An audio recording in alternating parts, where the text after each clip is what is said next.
Kita sudah sampai di segmen terakhir di Market Review dan terima kasih juga untuk Anda yang masih bergabung bersama kami.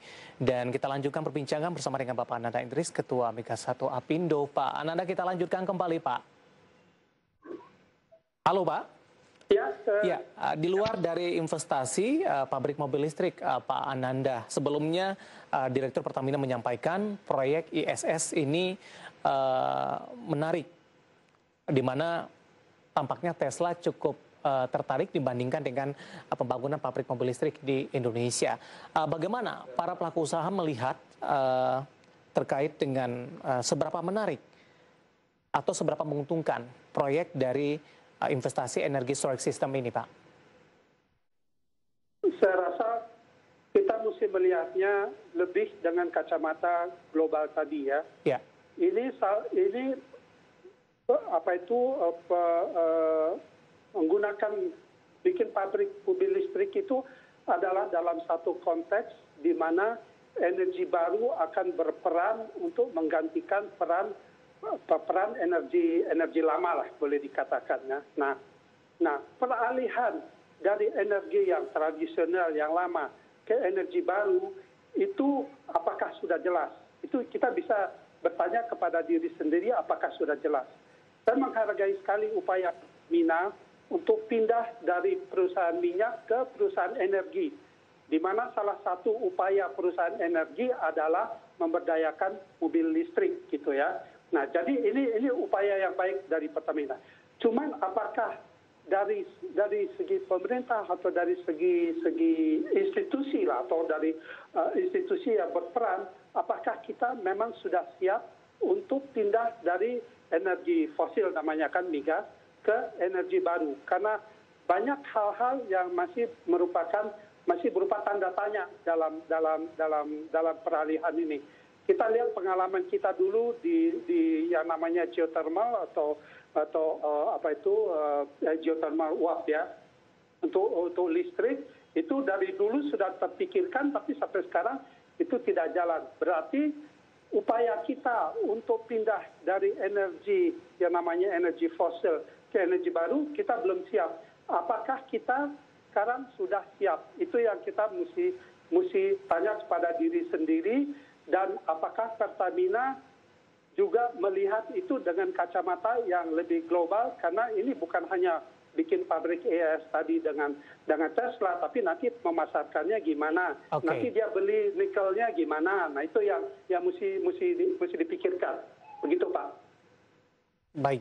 Lagi-lagi kepada persiapan begitu ya Pak, daya serap pasar ke depannya akan seperti apa begitu. Iya.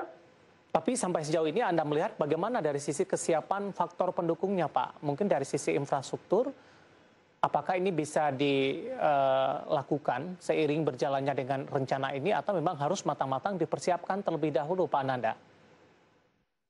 Saya rasa masih perlu matang-matang dipersiapkan dulu.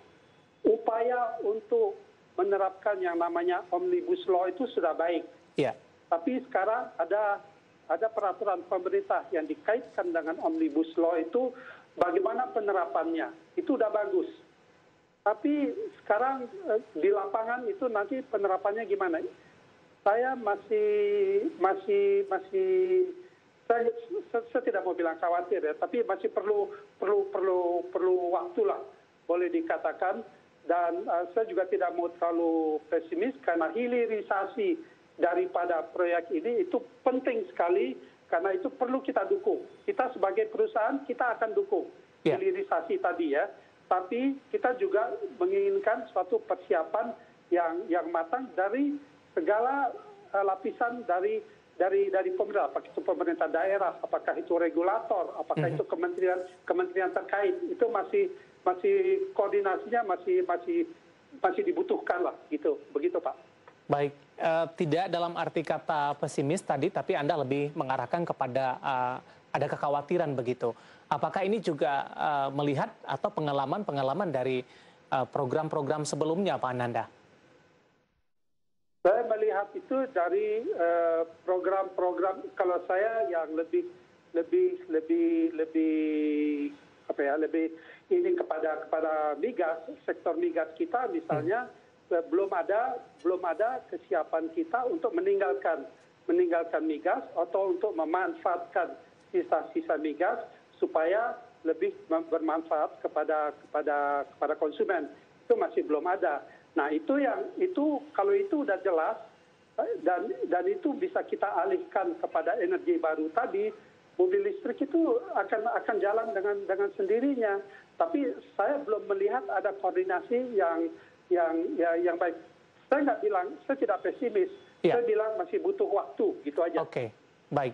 Tapi kesiapan dari para pelaku usaha migas seperti apa, Pak Ananda, ketika proses peralihan dari energi baru dan terbarukan, meskipun ini prosesnya masih cukup panjang, masih cukup lama, tapi mau tidak mau, suka tidak suka, proses ini akan terus berjalan ke depannya.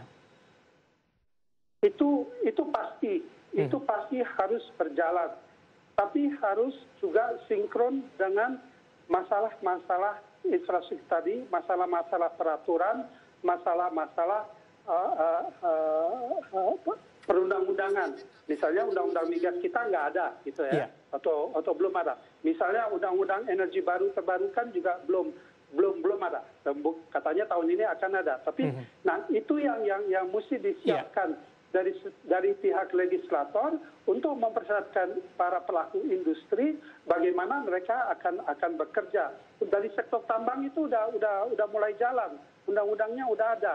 Nah itu jadi mereka mulai jalan sekarang. Sekarang dari energi baru, dari energi migas kita masih belum melihat itu, di mana peran legislator itu juga penting sekali. Baik. Pak Ananda, waktu kita cukup terbatas, menarik pembahasan dan semoga bisa menjadi referensi bagi pemirsa IDI Channel. Terima kasih Pak Ananda, sehat selalu Pak. Amin, terima kasih. Baik, terima kasih ada Bapak Ananda Idris, Ketua Migas Satwa Apindo. Dan tadi kita membahas Tesla Lirik India, Indonesia dapat investasi ISS, proyeksi ke depannya seperti apa. Dan tadi pun juga sempat membahas bagaimana proses atau kesiapan peralihan dari energi migas kepada energi baru dan terbarukan. Dan berbincang tadi mengakhiri kebersamaan kita di Marga Review kali ini. Akhirnya saya David San Oval dan seluruh keluarga kerja yang bertugas mengucapkan terima kasih dan sampai berjumpa kembali.